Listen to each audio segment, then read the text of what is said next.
Hi, this is Jeff, and today we're going to go over the use of our Motorola XTS 5000R portable. And we're going to go over this from all sides of the radio. We're going to start with the right hand side of the radio as we're looking at it.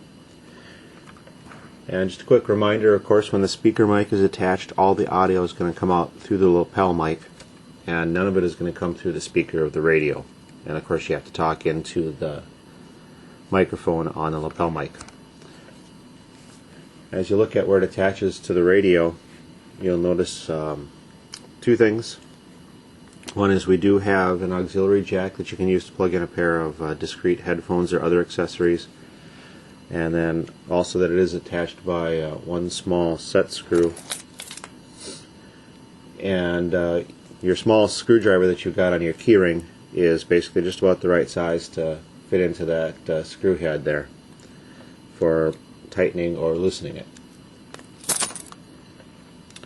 Once you do have that loosened, you pull it up and out of the way, and then you have to operate this release first before you can take it off. So squeeze that, it comes down and off. You can leave the side of the radio open if you don't want the speaker mic on.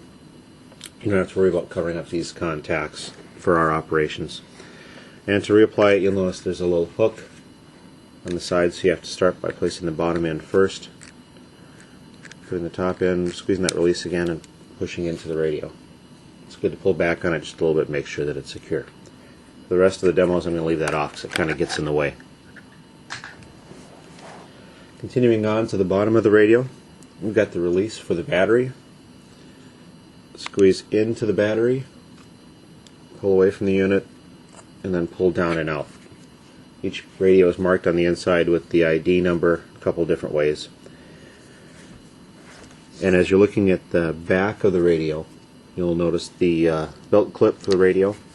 That can be removed by pushing in on the top of the belt clip and then pushing up on the bottom of it with your finger, and it'll slide up and out.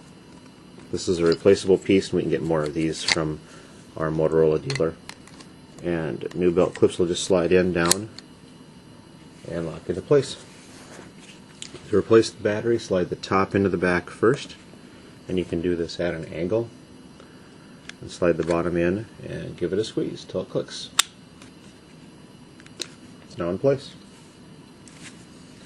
Move on to the top of the radio. First control on the left, as you look at it, will be the power switch and also the volume switch. When you turn it on, it goes through a quick self-start, self-check, and then it beeps to say it's in ready operation. You'll also see the transmit light go green after it's started up. Next switch will be your ABC switch, and this switch isn't programmed to do anything on our radio, so it doesn't matter what position it's in. It won't affect the operation at all. The red button is your emergency button. When you press that, it transmits the radio ID to dispatch, and it'll tell them specifically whose radio it is that goes off. So it's very important that we have these radios in the proper seat positions. This one happens to be mine, labeled Chief 3. If you do hit the button by accident, it doesn't need to be reset here. They do that at dispatch, and if you press it on purpose, they'll reset that at dispatch after the emergency is over. The next switch is it's called a concentric switch. It encircles the channel selector switch, and the only thing this does is it turns on the light on the radio. So when you hit that, it'll momentarily turn on the light for 15 seconds and it'll go off on its own. When you do turn the light on the radio, it also ends up lighting up the controls.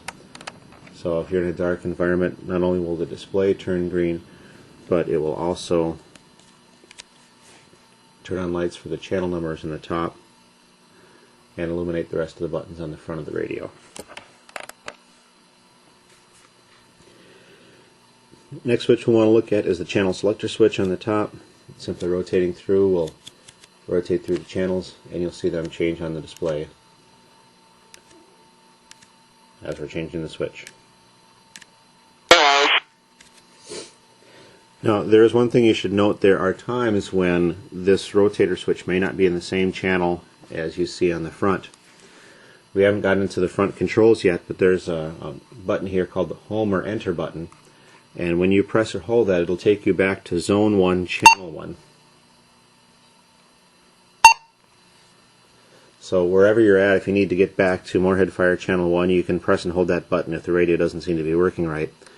And even though it says Channel 10 on top of the display, right now it is on Channel 1. As soon as you start to rotate the switch on the top, it will go back to whatever normal mode it was and go back to the right channels.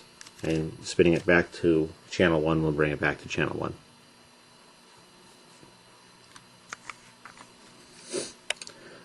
The antenna on the top, if you rotate that counterclockwise, it is removable and it is replaceable. We've got additional antennas that can be put back on if these get damaged. Moving on to the left side of the radio, got a series of buttons. The first button will be a scan button, so each time you press that radio it'll go into scan mode or it'll go out of scan mode. And you can see a little Z shows up on the display. It goes into scan mode in the upper right hand corner and disappears when you're no longer in scan mode.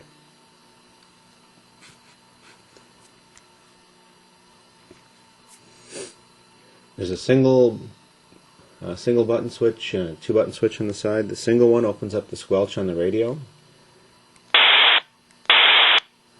When that happens, you'll see a little speaker show up. And our most typical use of this is to see what the volume is and see if it's acceptable for us or not. And then the next switch down also activates the light. Each time you press that, the light will come on the unit for 15 seconds, then it'll go out on its own. You can speed the turning off of the light by pressing the button again. And the large button down is the push to talk button. When it's been activated, you will see the red light on top of the radio flat.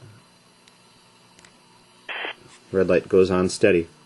If you see the red light flash on and off, it's an indication that the battery is low on the unit. Moving on to the front of the control, so we've got the front display. Upper left hand corner should be a clock.